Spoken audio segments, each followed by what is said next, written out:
Olá, muito boa noite, gente. Tudo bem? Como é que vocês estão? Espero que todo mundo esteja muito bem. Estamos aí mais uma vez para dar continuidade à nossa playlist O Evangelho no Lar, né? E hoje foi um dia tranquilo aqui até, viu? Fazia tempo que não tinha um dia assim. Enfim, como vocês bem sabem, essa playlist é uma playlist onde a gente faz prece regular, né? Preces com cunho espírita, e a gente busca, na medida do possível, refletir sobre os assuntos que a gente encontra nos livros propostos aqui nessa playlist, né? E aí, como é que tá o áudio aí para vocês? Tá legal? Eu tô fazendo agora, editando Editei, já fiz algumas edições, né? Eu tô falando editando porque eu já fiz algumas versões de uma técnica projetiva, né? Para projeção astral. E eu sempre usei uma mesma técnica, ela sempre deu resultado para mim, mas agora eu tô decupando ela no sentido de ver se ela melhora. Se tiver coisas que eu entenda que são bacanas, aí vou compartilhar com vocês aqui, vou postar isso na internet para que as pessoas possam usar, né? Afinal de contas, é sempre bom dar uma voadinha por aí, né? Tá certo? Então, bom, aqui, como vocês bem sabem, acabei de perder a página do livro. Ai, meu Deus. Deixa eu ver se eu acho aqui. Como vocês bem sabem, a gente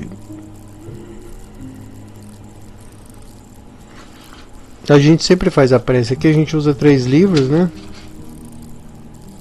Pronto, achei. A gente usa sempre 3 livros, e esses livros são os seguintes, ó. Esse daqui, o Evangelho segundo o Espiritismo, que é um livro base, onde a gente tira dali umas principais leituras para a gente discutir. A gente traz também, usa também, tem lido esse livro aqui na sequência, que eu acabei de perder a página e encontrei agora, que é o Cirurgia Moral, do João Nunes Maia, pelo espírito do Lancelin. E a gente usa também esse livro do Suprem Baba aqui, que também tem umas frases muito interessantes a respeito de comportamento moral, social, emocional. Muito legal esse livrinho. E aí a gente vai fazendo essas leituras e vai discutindo essas leituras, né, para ver se a gente consegue não ir aceitando tudo, né, como a gente, eu li, nossa, é sagrado. Não é assim, né? A gente tem que ler, e aí a gente discute e ver se a gente consegue captar alguma coisa racional, vamos dizer, disso tudo, né? Porque o principal problema da fé é quando ela é cega, né? Quando a gente acredita em qualquer coisa que alguém disse ou escreveu e não questiona, né? Isso é a pior coisa que tem. Acho que quando a gente quer levar uma espiritualidade mais séria, o que a gente pode fazer humildemente é questionar, né? Segundo o nosso entendimento, as nossas capacidades, e questionar tudo que a gente lê, que a gente ouve, né? Porque senão é muito perigoso, né? E a gente faz, antes de começar as leituras efetivamente, a gente faz 8 minutos de respiração. E aí eu marco aqui geralmente esses 8 minutos, vou ensinar para vocês como que é feito isso, e aí, terminada essa respiração, a gente começa efetivamente a fazer a evocação dos nossos bons amigos e também as leituras em si. Tá legal? Vamos nessa então. Como é que a gente respira? A gente respira assim, ó.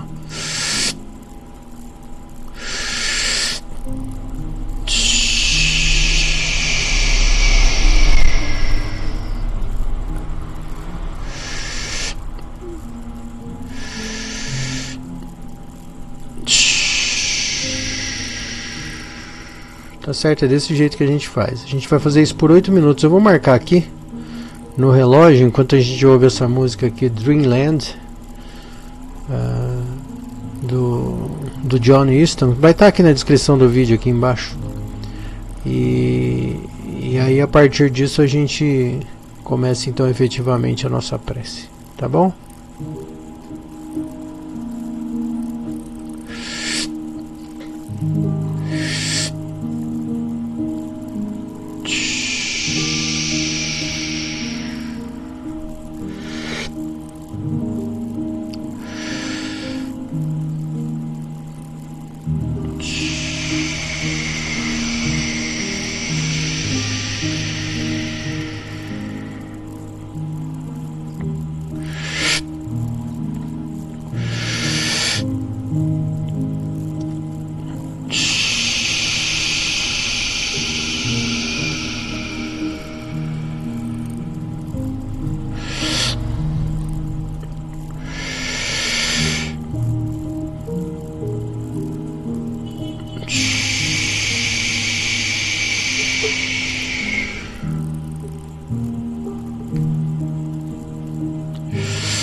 Muito bem, muito bem.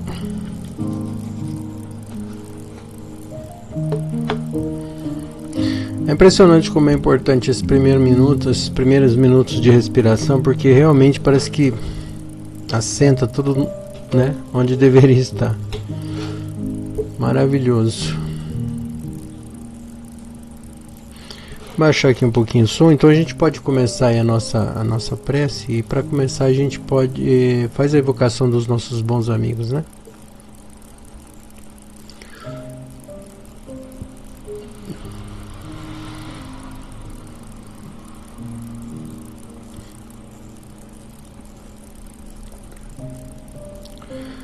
Pedimos a partir de então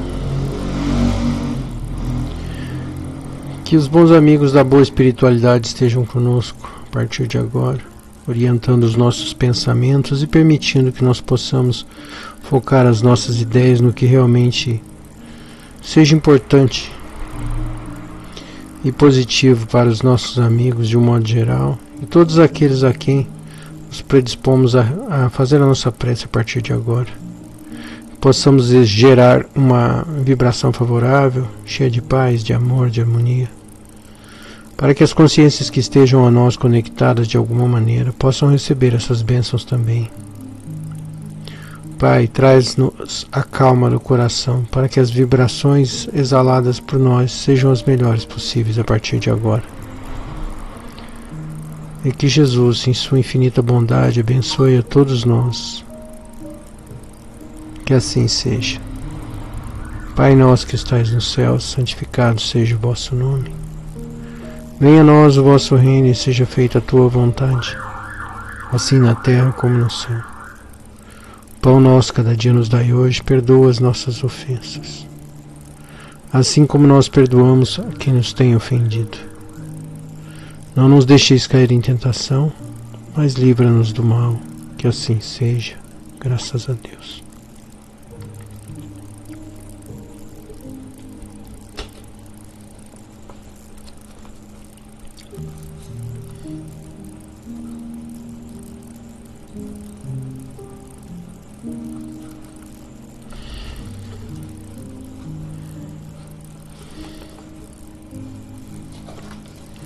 Página 91.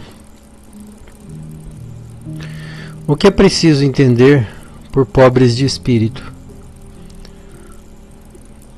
Bem-aventurados os pobres de espíritos, pois deles é o reino dos céus. Está no livro do Evangelho segundo Mateus, capítulo 5, versículo 3.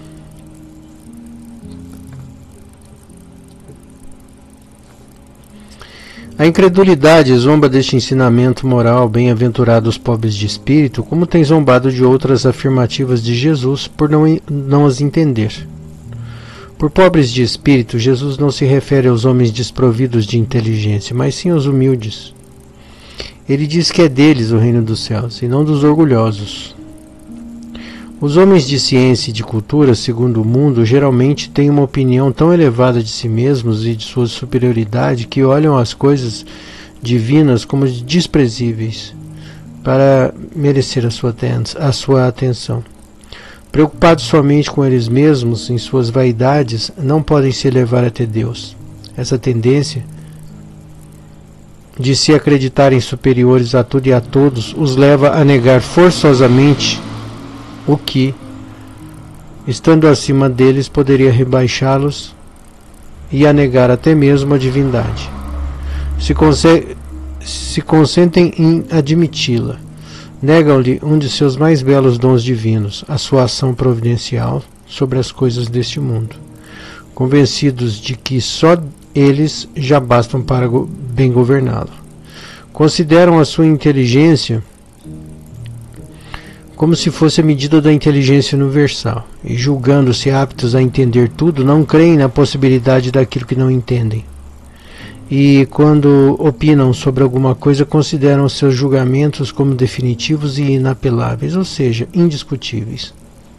Quando se recusam a admitir o mundo invisível e um poder extra-humano, não é porque isso seja acima de sua capacidade de entendimento, mas porque o seu orgulho se revolta contra a ideia de que haja alguma coisa acima da qual não se possam colocar e que os faria descer do seu pedestal. É por isso que tem apenas sorrisos de desdém por tudo o que não é do mundo físico e visível. Eles se atribuem grande cultura e ciência para acreditarem nessas coisas que pensam ser boas, segundo eles, para as pessoas simples, considerando aqueles que as levam a sério como pobres de espírito. Entretanto, digam o que disserem, forçosamente entrarão como todos os outros no mundo invisível que ridicularizam. E aí os seus olhos serão abertos e que reconhecerão seu erro. Porém, Deus, que é justo, não pode receber da mesma maneira aquele que desconheceu a sua majestade e aquele que se submeteu humildemente às suas leis, nem dará a ambos um tratamento igual. Ao dizer que o reino dos céus é para os simples, Jesus quer dizer que ninguém lá é admitido sem simplicidade do coração e a humildade de espírito, que o inculto que possui estas qualidades será preterido e não o sábio, que acredita mais em si mesmo do que em Deus. Jesus sempre colocou a humildade entre as virtudes que nos aproximam de Deus e o orgulho entre os vícios que nos distanciam dele. Isso ocorre por uma razão muito natural. Enquanto a humildade é um ato de submissão a Deus, o orgulho é uma revolta contra ele. Mas vale, pois, para a felicidade futura do homem ser pobre de espírito, no sentido do mundo, e rico de qualidades morais. Esse tipo de leitura a gente tem que fazer muitos filtros, né? Porque fala de realeza de Deus, fala de cheio de qualidades morais, como se a moralidade, não que ela não seja, mas como se a moralidade fosse uma condição sine qua non para você ir para o céu ou ir para o inferno, ser julgado ou ser bem recebido. Não concordo com esse tipo de leitura, isso é minha opinião, tá? Acho que é lógico que as qualidades morais elas são importantes na medida em que essa moralidade respeite a todos por unanimidade. Não dá para ter uma moralidade que afeta a individualidade do outro, né? E nesse sentido tem muitos distúrbios, né, dessa moralidade. Qual que é essa moralidade padrão? Que tem uma coisa muito tênue, né, uma linha muito complicada, que é a moralidade e o moralismo, né? Que são coisas completamente diferentes. E elas precisam ser bem entendidas, né? Mas eu concordo muito, em muito grau, a respeito da maneira como é colocada essa leitura, quando a gente fala, por exemplo, de o homem de saber orgulhoso, né? E por quê? é natural do ser humano, em função da nossa pouca capacidade evolutiva, isso na média, não é que todo mundo é assim. Tem muita gente muito legal por aí que, né, tá nem aí pra nós, vamos dizer assim. Ela tem um grau de entendimento de tudo, de universo, de bondade, de caridade, de coisa que a gente não chega nem perto. E ela não está preocupada nem com espiritualidade, muito menos em que a gente acredita, né? Tem essas pessoas também. Mas o que a gente vê na medida do possível, ultimamente, eu tenho visto isso, e é um pensamento que eu gostaria de construir com vocês. Eu não sei se vocês compartilham dessa ideia, mas por exemplo, a gente tem falado demais de transição planetária, né? E eu acho que isso não cola mais, né? Por exemplo, aí você vê vários apontamentos que puxam para esse saber orgulhoso. Por exemplo, é muito comum um monte de gente hoje na internet dizer, né, das grandes potestades universais, de que fulano foi lá na nave tal e foi abduzido não sei por onde, e porque a civilização tal está dominando a Terra, porque a civilização tal quer que, porque a transição planetária se faz urgente, porque um monte de porquês, né?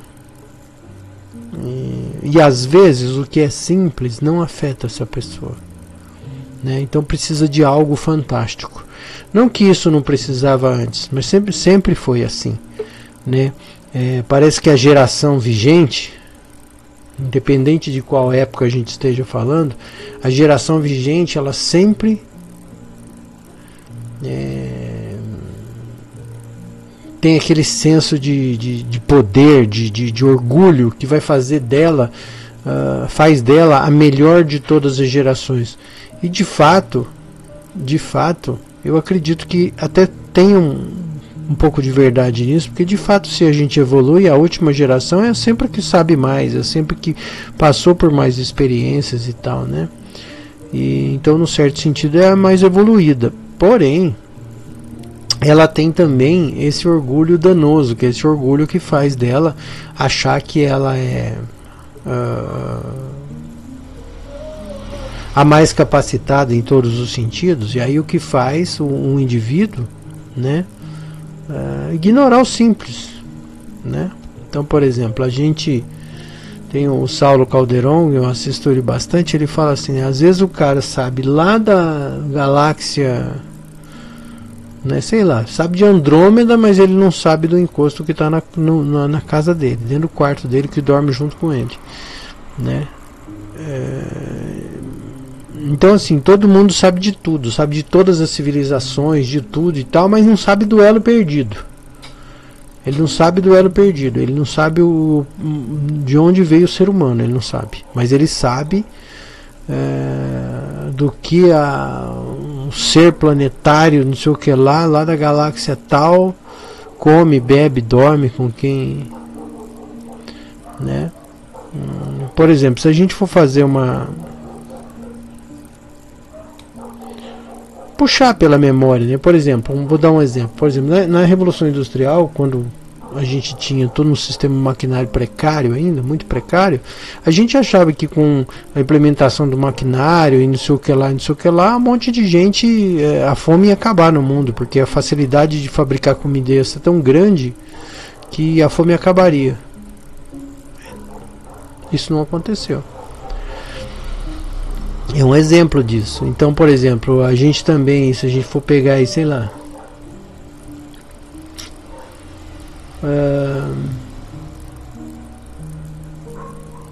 descoberta de um remédio que a gente sempre acha que vai resolver o problema de uma vez por todas no mundo, e aí a gente acaba que não resolve. Sempre aparece um jeito de alguém se adonar daquele invento, daquela coisa, daquela novidade, e as coisas mudam, mas não mudam definitivamente. Por exemplo, a gente achou que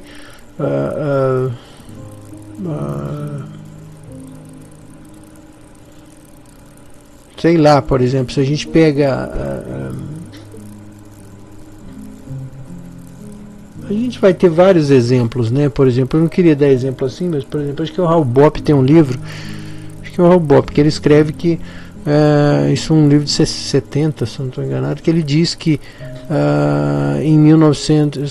no ano 2000 os carros teriam que ser abandonados nas ruas para as pessoas irem embora, porque o número de carros ia ser tão absurdo que o caos ia se instalar e as pessoas não teriam mais, o mundo ia parar, por exemplo. Isso também não aconteceu, que era uma perspectiva, né?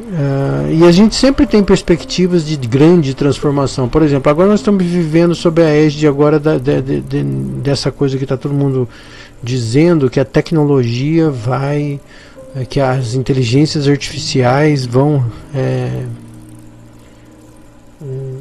resolver todos os problemas do mundo, né? Está todo mundo achando que agora tudo é robô, é inteligência artificial e que ninguém sabe direito o que é, mas todo mundo bota todas as fichas nisso, né?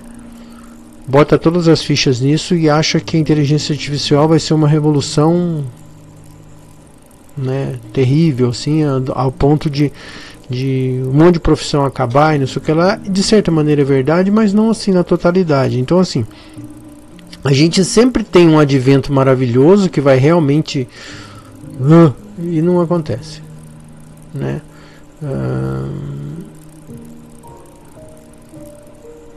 Então a gente vê, por exemplo, enfim, o que eu quero dizer é que é o seguinte: sempre essa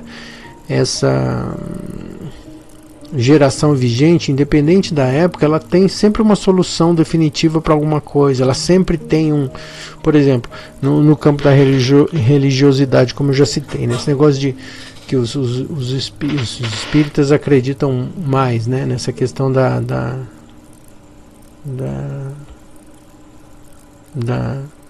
transição planetária, né? É lógico que isso já está acontecendo, mas isso você não vai ver você provavelmente, que é o mais normal, né, essa transição planetária, se ela já começou, vai demorar 400, 500 anos. Então esquece, você não vai ver nada disso, esquece isso, deixa isso para lá. Vamos no mais simples, né? Vamos agradecer o dia, vamos olhar para o sol, vamos olhar para a chuva, agradecer, sabe? Olhar para o nosso corpo saudável, ou no nível de saúde que a gente tem, olhar para ele e agradecer. Putz, que legal, tenho tudo isso aqui. Isso é legal. E tentar se transformar, tentar se construir um pouco melhor, e não querer trazer uma coisa que quase fantástica, né? A gente se apega às coisas fantásticas, né? Então, assim, no sentido de querer, nossa, agora vai. E não é assim, né? Não é assim. Então a gente precisa ser um pouco mais comedido no sentido de ser humilde, de ser mais pobre de espírito nesse sentido, entende? De não querer achar que a gente é capaz de que durante a nossa vida grandes coisas vão acontecer. Eu me lembro, por exemplo, que na década de 90, né, tinha um amigo meu que pediu que dizia que ia tirar os filhos da escola, porque eles eram colegas meus na época de escola, né, de segundo grau. Pouco antes até, e ele viveu dizendo: não, pode tirar da escola, porque agora vai chegar o ano 2000 e Jesus vai voltar, e Jesus voltando, ninguém vai precisar estudar, porque lá no céu, que era uma ideia completamente estapafúrdia, né? Mas essa sensação de absurdo que a gente olha para ver uma mentalidade dessa mais simples falando um negócio desse, né? A gente fala: nossa, isso é um absurdo que você está falando, a pessoa fez isso, realmente fez. Mas da mesma maneira, eu acho que os espíritos mais evoluídos olham pra gente com o mesmo grau de pena, sabe? A mesma pena que você teve olhando para essa história que eu te contei, ouvindo essa história que eu te contei. Acho que o espírito evoluído olha pra gente quando a gente fala de transição planetária, quando a gente fala sei lá, as Tarcherãs do inverno, sabe? No quadrante 43 da galáxia né? Eu acho que a gente precisa pôr um pouco mais o pé no chão e procurar entender que antes dessa reforma planetária a gente precisa fazer uma reforma interna, que não é também a reforma íntima que algumas pessoas já cristalizaram em dizer, né? A gente precisa estudar, a gente precisa tentar na medida do possível aprender e principalmente, depois disso tudo, aplicar todos esses conhecimentos, porque não adianta você estudar um monte de livro se não aplica nada, você também não adianta nada, né?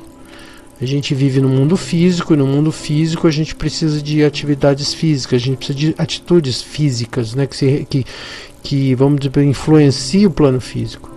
E não só atividades intelectuais, porque efetivamente isso não tem valor, né? É lógico que é legal saber, é lógico que é legal estudar, é lógico que é legal, né?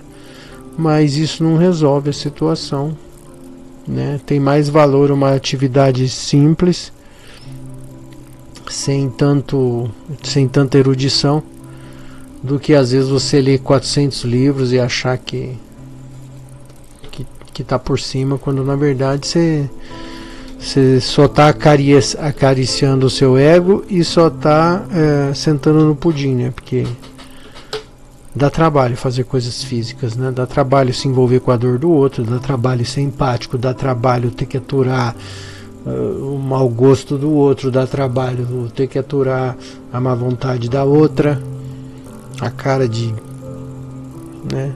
Enfim, vocês entenderam. Tá certo? Abriu bastante. Mas enfim, essa é só a minha opinião. Vamos aproveitar e fazer uma prece. Fazer uma prece em agradecimento à nossa vida, à nossa saúde. Vamos fazer isso? Porque isso é o mais importante. Nós estamos aqui no presente, na nossa melhor oportunidade de evolução. Pai de infinita bondade e amor,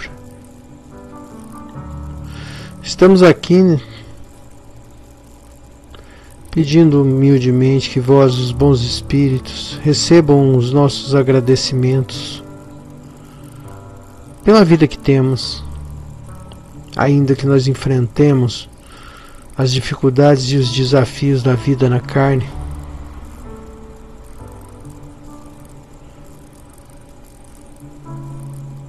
Temos consciência das oportunidades que nos apresentam e às vezes por um excesso de calma e tranquilidade na saúde do corpo físico, nós esquecemos às vezes de agradecer todas as oportunidades maravilhosas que temos de respirar, de nos alimentarmos, tomarmos banho, água. Esquecemos de agradecer o vento, o sol, o frio, a chuva. Esquecemos de agradecer as oportunidades de evolução moral e espiritual. Por isso pedimos humildemente a vós, os bons espíritos, que recebam esse abraço. Pedimos humildemente que compreendam as nossas limitações intelectuais e evolutivas. E que, se for possível, vós, os bons espíritos, continuem nos abençoando, orientando os nossos pensamentos para que nossos corpos continuem saudáveis e que mais cedo ou mais tarde tenhamos a oportunidade de despertá-los.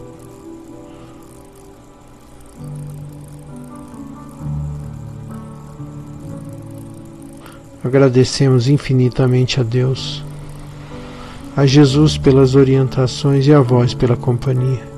E que Jesus abençoe a todos nós, que assim seja. Pai nosso que estais no céu, santificado seja o vosso nome. Venha a nós o vosso reino, e seja feita a tua vontade, assim na terra como no céu. Pão nosso cada dia nos dai hoje, perdoa as nossas ofensas, assim como nós perdoamos quem nos tem ofendido. Não nos deixeis cair em tentação, mas livra-nos do mal, que assim seja. Graças a Deus.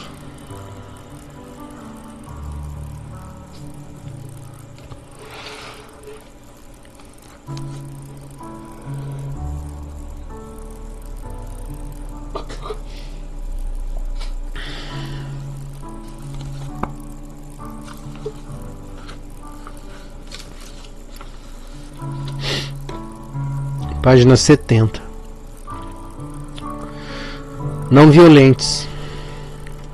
Não deves violentar o que for tocado por ti em qualquer circunstância.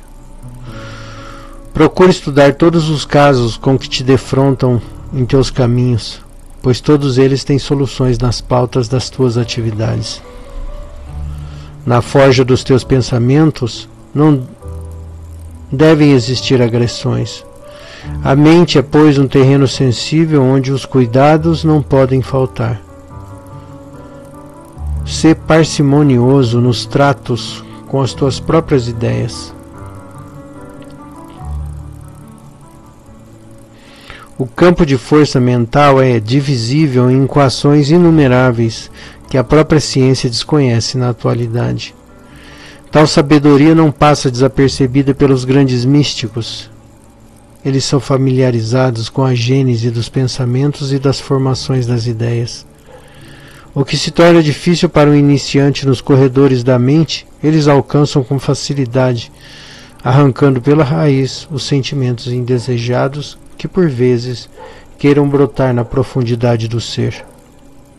O sábio, na originalidade do santo, trabalha sem participação agressiva dos sentimentos inferiores e busca a condição em si mesmo para a paz de muitos. A violência é produto da ignorância.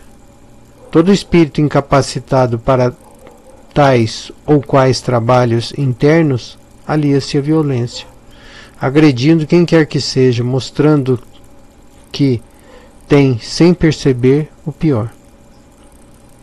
O espírito superior não se ofende com ataques exteriores. Ele excomunga sempre com a paz de consciência, sem impor condições a ninguém. Ajuda em silêncio em todas as criaturas na libertação de cada uma.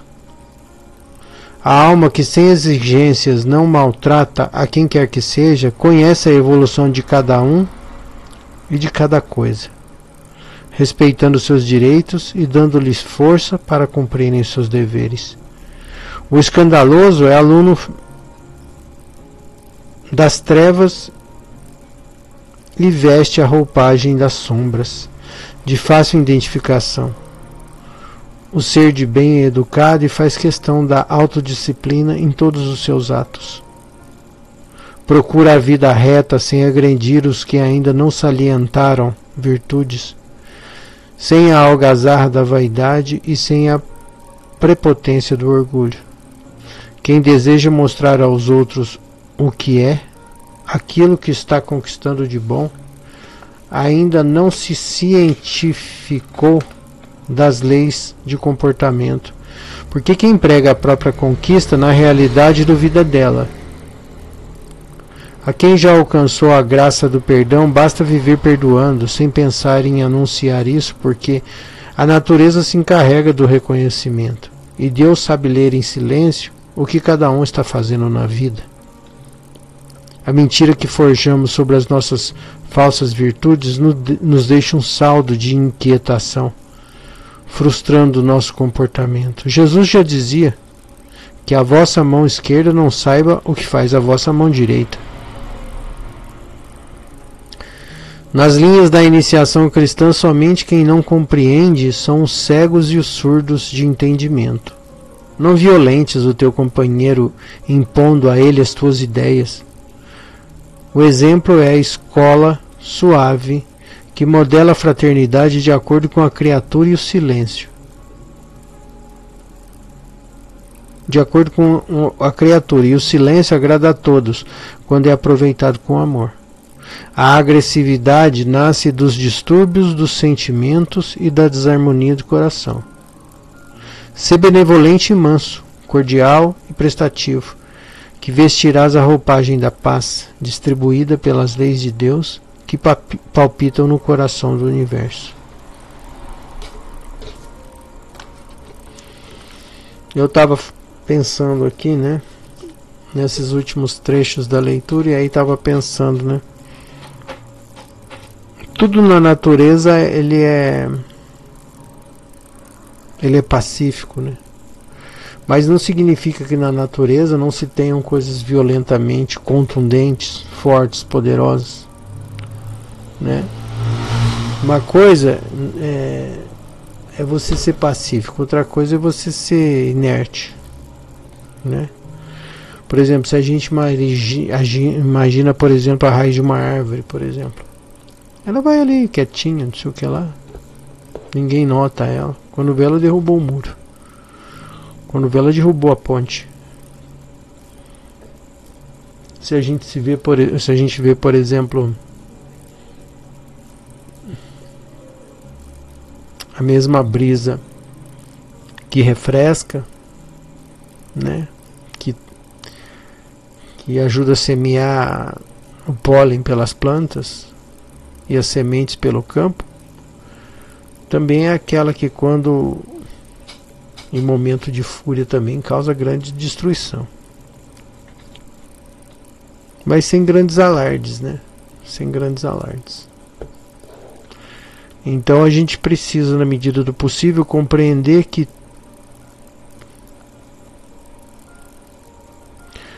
tudo está na medida certa, né?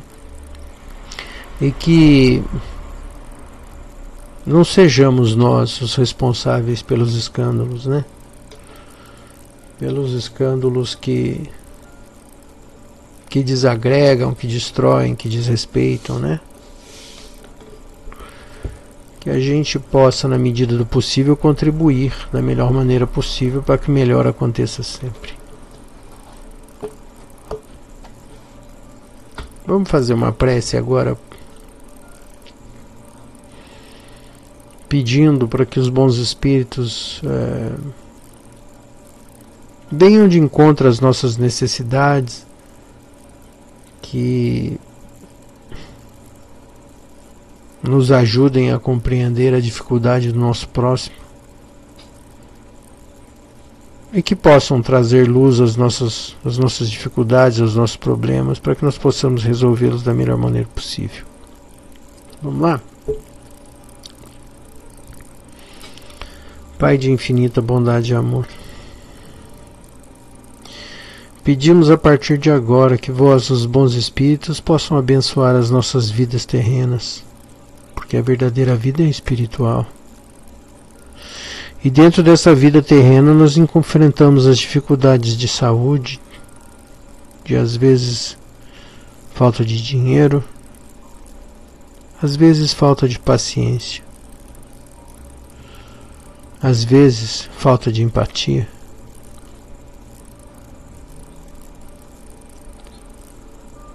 Se estamos aqui em caminhada evolutiva no planeta Terra, que vós, os bons espíritos, nos ajudem orientando os nossos pensamentos, ajudando com a abundância, para que nós possamos, na medida do possível, diminuir, ou pelo menos tornar mais calma a nossa passagem por esse planeta. Ajuda-nos a enxergar claramente daquilo que precisamos, e que com a vossa ajuda nós possamos estabelecer metas, que possamos alcançá-las no sentido de atingir esses pontos de equilíbrio e de paz. E que vós, os bons espíritos, abençoem a todos nós. Que assim seja, graças a Deus. Pai nosso que estais nos céus, santificado seja o vosso nome. Venha a nós o vosso reino e seja feita a tua vontade, assim na terra como nos céus. O pão nosso cada dia nos dai hoje, perdoa as nossas ofensas, assim como nós perdoamos quem nos tem ofendido. Não nos deixeis cair em tentação, mas livra-nos do mal. Que assim seja, graças a Deus.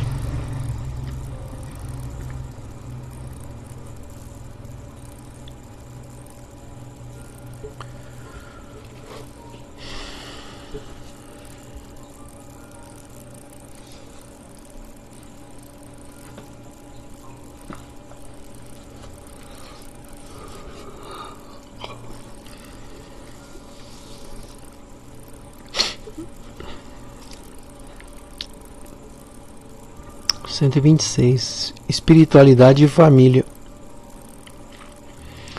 Existe uma crença de que não é possível conciliar o caminho espiritual e a vida familiar, mas isso não é verdade. A sua evolução espiritual depende unicamente da sua consciência. Você pode estar vivendo uma vida monástica, praticando o celibato e ainda assim estar carregado de apegos, ou pode estar vivendo em família, mas estar vazio de apegos. O importante é não se enganar. Você está seguindo os comandos do coração ou está sendo guiado pelos impulsos da mente condicionada? Só o coração sabe o caminho. É a mente condicionada que separa a família e a vida espiritual.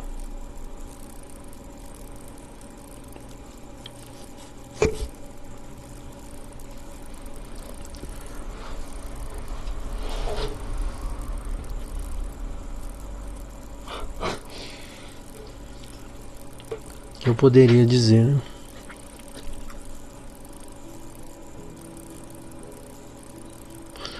Mas eu vou dizer, a gente precisa, e é importante falar isso, por maior que seja a sua família, por maior que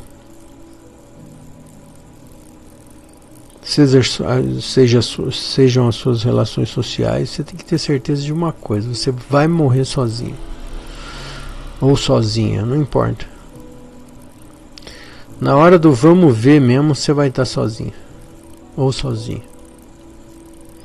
Então às vezes a gente fica criando sistemas para justificar as parcerias, as companhias, né? Por exemplo, faz mais do que devia pelos filhos, ou pelo marido, ou pela mulher, na expectativa que seja reconhecido um dia. Esse esforço seja reconhecido um dia e no frigir dos ovos você vai morrer sozinho. E aí vem aquele questionamento que é o seguinte, né?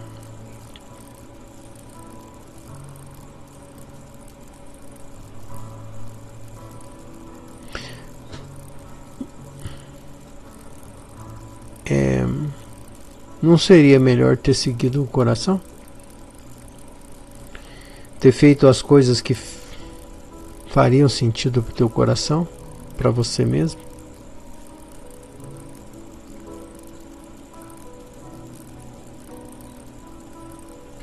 Eu digo isso porque a gente já sabe que a vontade de Deus é que a gente possa evoluir feliz, que a gente possa evoluir próspero, que a gente possa evoluir em paz. É lógico que nós vamos enfrentar as dificuldades, os desafios da vida encarnada, mas Deus é infinitamente bom e Ele não quer que a gente se arrebente. Isso quem fez foi o homem, né? Que tenta impingir essa questão de culpa, de sofrimento e de dor na gente. Mas Deus não quer isso. Ele quer que a gente possa evoluir feliz, estando feliz. E cabe a nós buscarmos os meios de encontrarmos essa felicidade, seja resolvendo os nossos problemas mais imediatos, seja aprendendo as regras de convivência nesse sistema que é o sistema da vida humana, que é o capitalista, que não tem jeito, você precisa ter que comer, precisa beber, precisa comprar, precisa andar de carro, precisa de tudo, essas coisas. Então a gente tem que, na medida do possível, se desvencilhar dessas dificuldades e, apesar disso tudo, ainda tentar ser feliz, tentar encontrar alguma coisa que dê sentido para o nosso espírito, para nossa alma, dê alegria para nossa, traga contentamento para nossa consciência, né? Então acho que esse é o ponto, né? Enfim, reflexões. Agradeço a presença de vocês aqui comigo mais uma vez, que a gente possa se ver em breve em mais um Evangelho no Lar. Tá bom? Até lá, gente. Obrigado.